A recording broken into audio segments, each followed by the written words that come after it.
Menyaksikan pada saat mereka masuk, polisi sudah ada di pintu gerbang loh, di pintu hotel, pintu jadi artinya polisi harusnya melihat masa yang masuk gitu? Enggak, pada saat itu saya berharap keluar kata-kata polisi, kalian bubar. Enggak, diam polisinya. Nah, menurut saya, jadi saya menyatakan, saya menduga ada apa ini. Kami Pak, saya ini kan puluhan kali menghadiri seperti ini. Baru kali itu saya melihat keakraban antara polisi petugas dengan perusuh. Yang kedua, bagaimana Pak Kompolnas bisa masuk akal bahwa kita disuruh mengikuti kemauan perusuh, makan 10 menit, tidak boleh bicara. Itu gimana logikanya bahwa petugas mengikuti perusuh?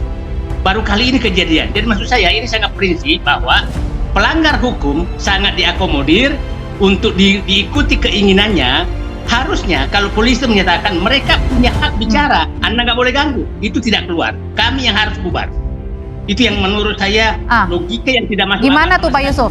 Perhimpunan Hotel dan Restoran Indonesia menyebut telah menyampaikan surat izin keramaian ke polisi atas diskusi yang digelar oleh Forum Tanah Air. Semua dokumen surat izin keramaian sudah diserahkan kepada pihak kepolisian. Menyusul diskusi tersebut, masyarakat yang mengatasnamakan Forum Cinta Tanah Air telah memberitahukan polisi untuk menggelar unjuk rasa di depan Hotel Grand Kemang. Polisi pun telah memberitahu pihak Hotel Grand Kemang mengenai rencana aksi unjuk rasa itu. Namun, aksi unjuk rasa tersebut berujung rusuh karena anggota Forum Cinta Tanah Air menerobos masuk hotel.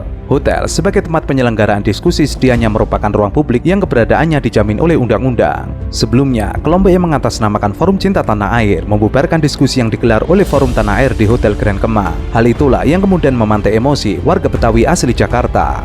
Diskusi ini ada di sebuah hotel begitu yang semestinya seharusnya bukan di tempat umum dan tidak perlu ya ada izin, atau biasanya kan karena memang ada di dalam dan kemudian juga tadi kan Pak Said bilang sudah izin maksudnya dari pihak internal sendiri, dalam hal ini adalah hotel begitu. Oh, kebetulan saya ini juga pimpinan ormas. Kalau saya dalam menyelenggarakan kegiatan-kegiatan ormas saya, kami selalu memberitahukan kepada pihak kepolisian karena kan untuk pengamanan. Masalahnya kan bukan ormas Pak, diskusi. Itu kan dalam satu bagaimana kita ingin mendapatkan pengamanan sebenarnya. Ini adalah bagian hal-hal yang itulah kami berikan saran dan masukan bagaimana tingkat anggota yang bertugas pada waktu itu, pengenalannya, informasi yang diperoleh, apakah memang ada kegiatan diskusi yang disebut sebagai forum Tanah Air itu. Sementara ini kami sudah memberikan saran-saran masukan karena sebagaimana yang disampaikan oleh Pak Wakapolda Metro Jaya itu kan dilakukan evaluasi. Nah, terkait itu kami memberikan saran dan masukan. Polisi menetapkan 2 orang sebagai tersangka tindak pidana perusakan dan pengeroyokan di Hotel Grand Kemang, Jakarta Selatan. 2 orang tersebut merupakan bagian dari massa yang membubarkan secara paksa acara diskusi oleh Forum Tanah Air. Meskipun sudah melaporkan bahwa ada 2 orang yang tersangka, namun netizen masih mempertanyakan keakraban polisi dengan para perusak tersebut. Pasalnya, tindakan anarkisme tersebut tidak dibenarkan oleh undang-undang. Kenapa polisi tidak langsung menangkap orang-orang tersebut? Bentar, Pak Said kenapa Pak? Begini Pak, ini saya kepingin Kompolnas mendengarkan juga dari pihak korban. Jangan hanya mendengarkan dari polisi. Iya Pak. Ya. Sebentar Pak. Kami mendengarkan kemarin Pak Refli Harun bersama saya itu kami catat, agar diminta aktor intelektualnya itu kami catat, kami teruskan langsung. Ya, itu dari awal kami, kenapa kami merasa terpojokkan? Langsung dipermasalahkan karena tidak ada izin dan itu keluar dari Kapolsek Kota Jakarta loh. Mereka harus tahu bahwa acara diskusi tertutup di hotel, di tempat tertutup itu tidak perlu izin. Kenapa kami dipojokkan dengan kata itu? Nah, mohon kami korban jangan selalu dipojokkan karena kami juga bukan orang-orang bodoh. Ya, kami bukan orang bodoh, kami paham hukum. Nah, Bapak supaya publik paham, setelah mereka terusir keluar, itu masuk lagi loh Pak, 1 jam kemudian di lobi hotel dari depan.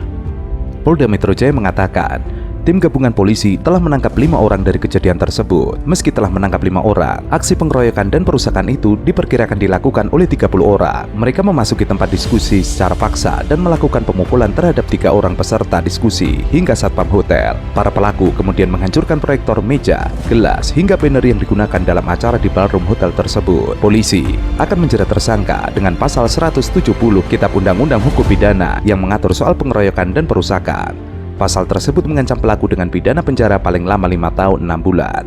Jika tindakan mereka mengakibatkan luka-luka dan luka berat, para pelaku bisa diancam pidana penjara hingga 7 atau 9 tahun. Dan itulah terjadi berhadapan dengan masa, karena masa sudah datang. Jadi, tolong ditelusuri itu, kenapa bisa masuk lagi di lobi hotel? Ya, nah itu hampir 1 jam loh batasnya. Artinya, keluar ke belakang setelah berpelukan, mungkin makan bersama, setelah itu mutar ke depan masuk.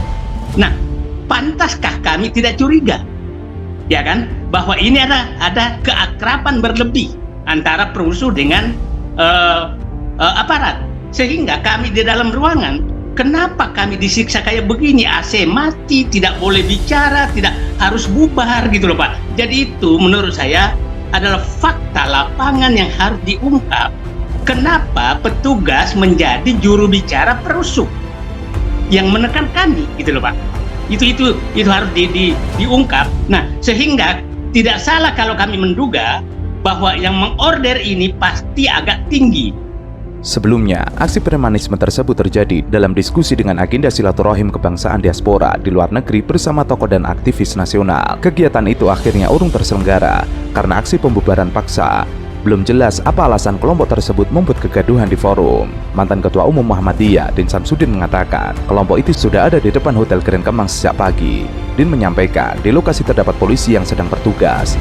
Namun polisi tidak terlihat berupaya menghadang para pengacau. Kami pengalaman Pak. Jadi bukan 5 tersangka ini yang sudah 5 orang yang sudah ditahan, kemudian 2 tersangka ini rasanya belum cukup. Bukan ini orangnya. Bagi saya akan menyatakan itu tidak penting. Karena harusnya kemarin orang yang ditangkap itu udah langsung ditangkap di depan mata polisi kok. Dia melakukan perusakan.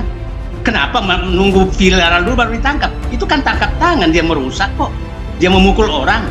Bukan delik aduan kok itu. Nah, kenapa baru muncul? Dan itu kok malah yang memukul, yang merusak itu berpelukan.